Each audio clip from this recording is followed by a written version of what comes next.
મિત્રો, મારું નામ રિકિનભાઈ પ્રજાપતિ, લક્ષ સ્કૂલ ઓફ સાયન્સ બાવન. આપણે 12 કોમર્સની અંદર આંકડાશાસ્ત્રમાં આજથી ભાગ 2 ની શરૂઆત કરીએ છીએ. ભાગ 2 નું પહેલું પ્રકરણ છે સંભાવના. તો આ પ્રકરણની શરૂઆત કરીએ.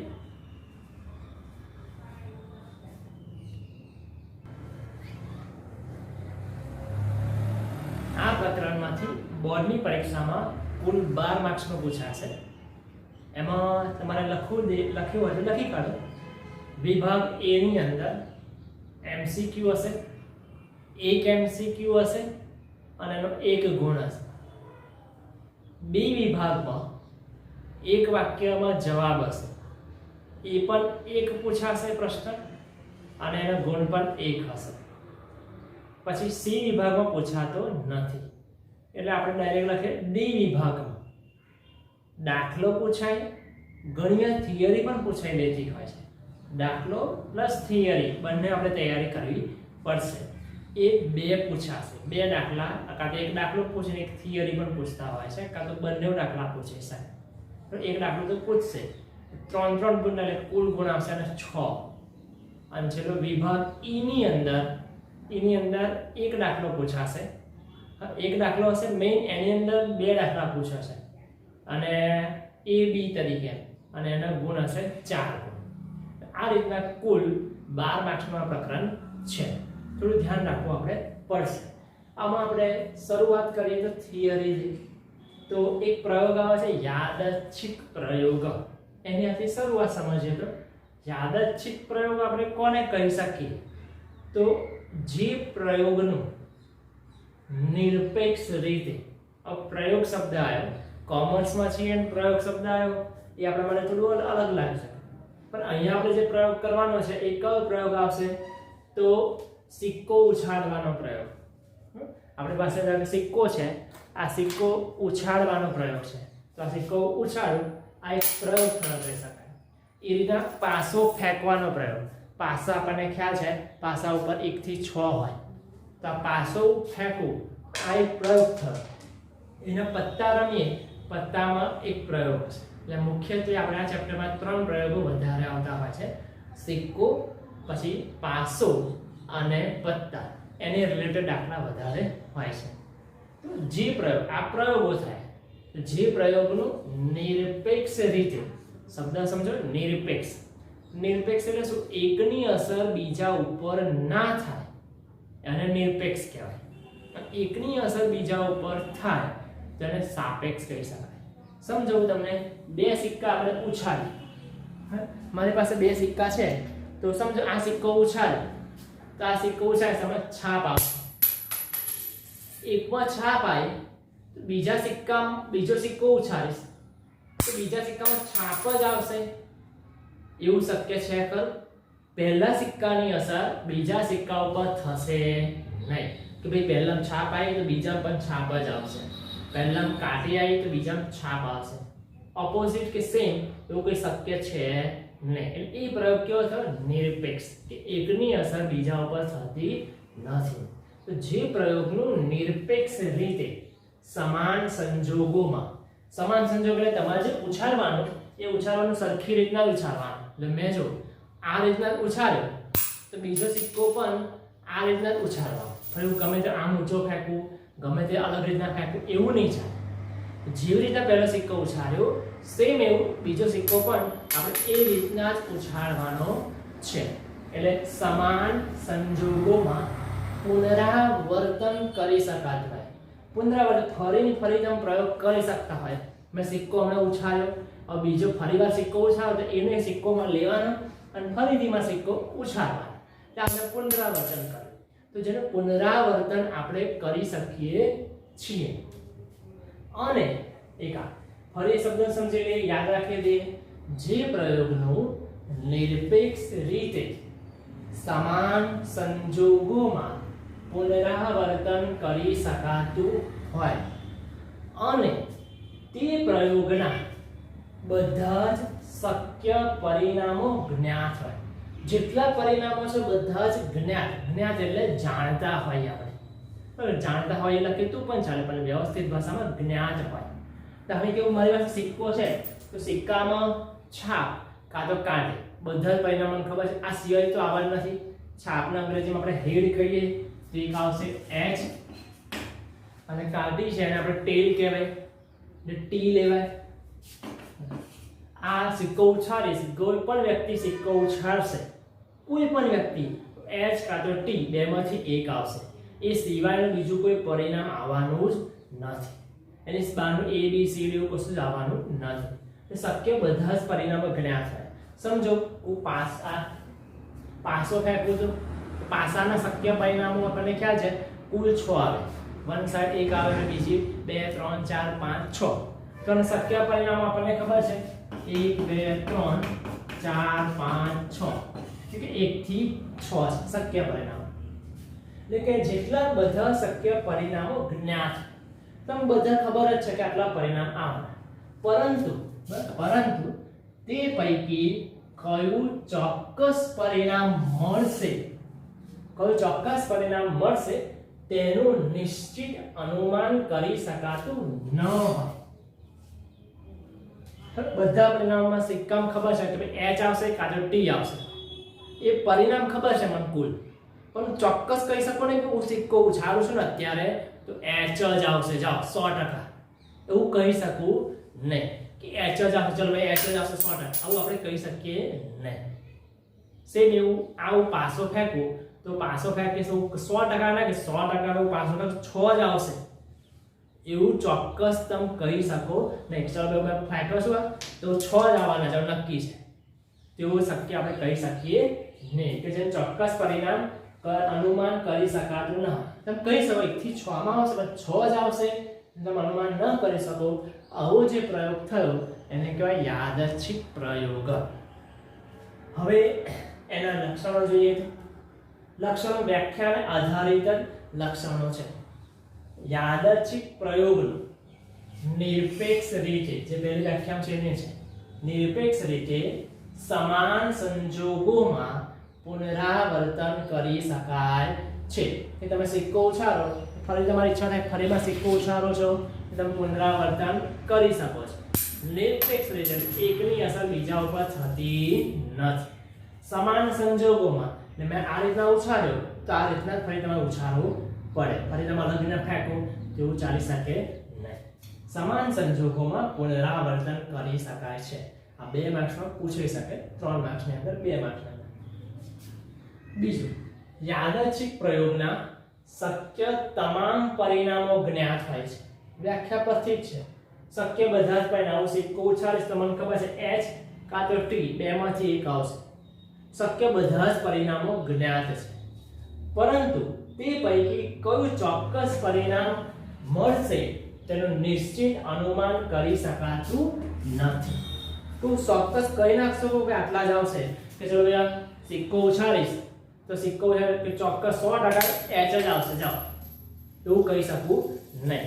સેમ હું પત્તા રમવા બેસું તો પત્તામાં એવું કહી શકું જ નહીં આ પત્તામાં કે ભાઈ 4 એકા મારી અંદર જ આવશે, એવું આપણે શ્યોર કહી શકીએ નહીં. મને ખબર છે એકાથી 52 પત્તા છે, 52 માંથી જ મારી પાસે બધા પત્તા આવશે, પણ ચોક્કસ કહી શકું ને ભાઈ 4 એકા અથવા બધા જ સર મારી અંદર આવશે.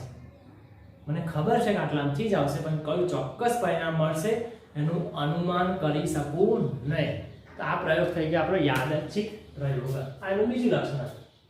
ત્રીજું, યાદચ્છિક પ્રયોગને અંતે, આ બંને વ્યાખ્યાન આધારિત જ હતા. છેલ્લું અલગ છે કે યાદચ્છિક પ્રયોગને અંતે ચોક્કસ પરિણામ મળે છે. તો પરિણામ તો તમને મળે જ. સમજો આ સિક્કો છે તો સિક્કો ઉછાળીશ એટલે મને પ્રયોગ પૂરો થશે તો તરત મને પરિણામ મળી જશે. કાં તો એચ મળશે કાં તો ટી મળશે, પરિણામ મળે જ છે. પરિણામ ના મળે શક્ય છે ને, ઉછાળીશ તો ચલો ભાઈ શું આયા તો ભાઈ એચ આયા, એવું ચોક્કસ પરિણામ મને મળી. એવું નથી કે સિક્કો ઉછાળે હવામાં અદ્ધર જ રહેશે, પરિણામ મળશે નહીં, પછી સિક્કો અદ્ધર રહેશે તો પણ પરિણામ નહીં મળે, એવું થશે નહીં. હું પાસો ફેંકીશ તો પણ મને ખબર છે પાસો ફેંકીશ મને 6 કાં તો 5 કાં તો 1 થી 6 ની અંદર મને મળશે, પરિણામ તો મને મળવાનું છે ગમે તે 1 થી 6 ની અંદર. પરિણામ નહીં મળે એવું બનશે નહીં. ત્રીજું લક્ષણ હતું યાદચ્છિક પ્રયોગને અંતે ચોક્કસ પરિણામ મળે છે. એક આ કન્સેપ્ટ હતો યાદચ્છિક પ્રયોગનો. હવે બીજો કન્સેપ્ટ જોવા જઈએ તો નિદર્શ અવકાશ. તો નિદર્શ અવકાશ આપણે પહેલી સમ જોવાના છે દાખલા એ નિદર્શ અવકાશને રિલેટેડ જ છે. તો નિદર્શ અવકાશને પહેલા થોડી થિયરી જોઈ લઈએ. તો કોઈ પણ યાદચ્છિક પ્રયોગના યાદચ્છિક એટલે આપણે શીખી ગયા શોર્ટમાં કહું બધા પરિણામ ખબર છે પણ કયું ચોક્કસ પરિણામ આવશે એનું આપણે અનુમાન કરી શકાય નહીં. તો યાદચ્છિક પ્રયોગના શક્ય તમામ પરિણામોના ગણને ગણ એટલે સમૂહ કે જેટલા પરિણામ છે એ બધા ગણને નિદર્શ અવકાશ કહેવાય. સમજો આ એક સિક્કો ઉછાળો h અને t આ સિવાય બીજું કોઈ આવવાનું જ નથી તો આને નિદર્શ અવકાશ કહેવાય. હું એક પાસો ફેંકીશ તો મને 1 થી 6 ની અંદર જવાબ મળશે તો આ થઈ ગયો નિદર્શ અવકાશ. એટલે કે પ્રયોગને શક્ય તમામ જેટલા પરિણામ હોય એ બધાના ગણને ધારો કે 52 પત્તા છે 52 પત્તાઓ લખું બોર્ડ પર તો એ 52 ને કહેવાશે નિદર્શ અવકાશ. ટૂંકમાં કોઈ પણ પ્રયોગ કરો ને તો બધા જેટલા શક્ય બધા પરિણામો હોય બધું જ આવી શકે. એટલે કે તમે પરીક્ષા આપશો પાસ કાં તો ન પાસ આ કુલ પરિણામ એ બેમાંથી એક આવશે તો એ થઈ ગયો નિદર્શ અવકાશ. પ્રયોગના જેટલા પરિણામો હોય બધા પરિણામોનો ગણ એટલે ભેગા કરવાના સમૂહ એને કહી શકાય નિદર્શ અવકાશ. તે યાદચ્છિક પ્રયોગનો નિદર્શ અવકાશ છે. સંકેત અને u કે s બને છે. જ્યારે આપણે દાખલા ગણીશું નિદર્શ અવકાશ શોધવાનું તમને કહે તો આપણે સંકેત લઈ લેશું u બરાબર h અલ્પવિરામ t કાં તો s પણ તમે લખી શકો s બરાબર પાસો ઉછાળવાનો તો 1 થી 6 આ એક પાસો ઉછાળવાનો પ્રયોગ થઈ ગયો. બીજી એક વ્યાખ્યા છે નિદર્શ બિંદુઓ. તો નિદર્શ બિંદુઓ કોને કહેવાય? તો નિદર્શ અવકાશના ઘટકોને. જે નિદર્શ અવકાશ છે એના ઘટકો કેટલા છે એને નિદર્શ બિંદુઓ કહેવાય. ધારો કે એક સિક્કો ઉછાળો તો 1 ને 2 બે ઘટક છે. પછી એક પાસો ફેંકવો તો 1 થી 6 એટલે 6 ઘટક છે. એ 6 ઘટકોને આપણે નિદર્શ બિંદુઓ કહી શકીએ. આગળ નિદર્શ અવકાશ જોવા જઈએ તો શાંત નિદર્શ અવકાશ અને એમ પછી છે અનંત નિદર્શ અવકાશ. એક વ્યાખ્યા મોડે કરીશું તો આપણને બીજી વ્યાખ્યા યાદ રહી જ જશે. શાંત જો શાંતમાં પેલું સરનાઈનો સર નહીં પણ સસલાનો સર કરશે ધ્યાન રાખજો. આ શાંત આખો અલગ છે પીસ નથી. શાંત નિદર્શ અવકાશ શાંત એટલે ચોક્કસ કહી શકાય યાદચ્છિક પ્રયોગના જે આપણે પ્રયોગ કરીએ એ કે જેનો બધાય પરિણામ ખબર છે પણ કયું પરિણામ મળશે કહી શકો નહીં. સિક્કો ઉછાળવાનો પાસો ફેંકવાનો પત્તા રમવાનો આ બધા જે પ્રયોગો છે એની વાત છે. નિદર્શ અવકાશમાં કુલ શક્ય પરિણામોની સંખ્યા કે જેટલા પરિણામો હોય એની સંખ્યા પરિમિત હોય. આ શબ્દ ખાલી ધ્યાન રાખવાનો છે. પરિમિત એટલે ચોક્કસ. પરિમિત હોય તો તેવા નિદર્શ અવકાશને શાંત નિદર્શ અવકાશ કહેવાય. આ એક સિક્કો છે તો h અને t પરિમિત ચોક્કસ એની સિવાય બીજું કંઈ બહાર આવવાનું નથી. એવી રીતના બીજું એક પાસો ફેંકીશ તો 1 થી 6 આ ચોક્કસ થઈ ગયું તો એનું પણ એ સિવાય બીજું કોઈ પરિણામ આવવાનું નથી. એક અનંત નિદર્શ અવકાશની વ્યાખ્યા શું? આની આ શબ્દ લખવાના પણ પરિમિતની આગળ એક શબ્દ ઉમેરી દેવાનો અપરિમિત. તો આ જ વ્યાખ્યા યાદચ્છિક પ્રયોગના નિદર્શ અવકાશમાં કુલ શક્ય પરિણામોની સંખ્યા અપરિમિત હોય અથવા અનંત હોય એવું લખી કાઢો તો પણ ચાલે. આપણે વ્યવસ્થિત લખવા માટે અપરિમિત હોય તો તેવા નિદર્શ અવકાશને આપણે કહી શકીએ અનંત નિદર્શ અવકાશ કહી શકીએ.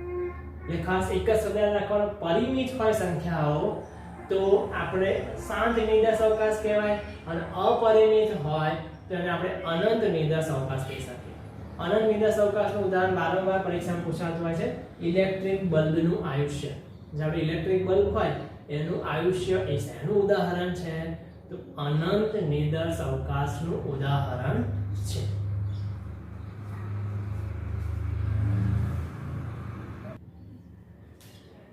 આગળ જોઈએ શાંત નિર્દોષ અવકાશના ઉદાહરણ જણાવો. આવું તમને પૂછાય. શાંત એટલે ચોક્કસ. તમે લખી શકો સિક્કો ઉછાળવાનો પ્રયોગ, અથવા 2 સિક્કો ઉછાળવાનો પ્રયોગ, 3 સિક્કો ઉછાળવાનો પ્રયોગ, આવું પણ લખી શકાય. બીજો પ્રયોગ એટલે પાસો ઉછાળવાનો પ્રયોગ, અથવા એવું લખી શકે 2 પાસા ઉછાળવાનો પ્રયોગ. ત્રીજું કરી શકે કે પત્તામાંથી 52 પત્તામાંથી 51 પત્તું પસંદ કરવાનો પ્રયોગ. 52 પત્તામાંથી ગલ્લું પસંદ કરવા, કાળીની રાણી પસંદ કરવાનો પ્રયોગ. 52 પત્તામાંથી દસાનું પત્તું પસંદ કરવાનો પ્રયોગ. કોઈ પણ પત્તું તમે લઈ શકો. આ બધા ચોક્કસ છે કે શાંત નિર્દોષ અવકાશનો. શાંત નિર્દોષ અવકાશ એટલે આપણે ડાયરેક્ટ લખવાનો સિક્કો ઉછાળવાનો પ્રયોગ, પછી પાસા ફેંકવાનો પ્રયોગ, પાસો ઉછાળવાનો પ્રયોગ, એના પત્તામાંથી કોઈ પણ ચોક્કસ પત્તું પસંદ કરવાનો પ્રયોગ. યાદચ્છિક પ્રયોગના એ પણ આ જ બધા ઉદાહરણ આપે. સિક્કો ઉછાળવાનો પ્રયોગ, પાસો ફેંકવાનો પ્રયોગ, આ રીતના આપણે ઉદાહરણ કહી શકીએ. અથવા અમુક એકમોનું ઉત્પાદન થયું છે તેમાંથી ખામીયુક્ત એકમો પસંદ કરવાનો પ્રયોગ, આને પણ આપણે લઈ શકીએ. આગળ એક છે યાદચ્છિક ઘટના. એટલે હમણાં શબ્દ યાદચ્છિક પ્રયોગ હતો, અહીં શબ્દ યાદચ્છિક ઘટના. તો શબ્દ છે ચાન્સ. મેં શબ્દ આધાર રાખો, ચાન્સ પર આધાર રાખતી ઘટનાને યાદચ્છિક ઘટના કહે છે. મેન શબ્દ ચાન્સ પર આધાર રાખે કે તમે ક્રિકેટમાં કોનું બેટિંગ આવશે માટે સિક્કો ઉછાળશો, તમે બોલ્યા છાપ, તો ચાન્સ છે કે તમે છાપ જ આવે.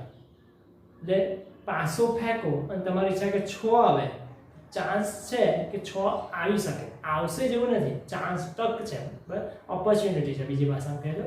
ચાન્સ પર આધારિત ઘટનાને આપણે યાદચ્છિક ઘટના કહી શકીએ.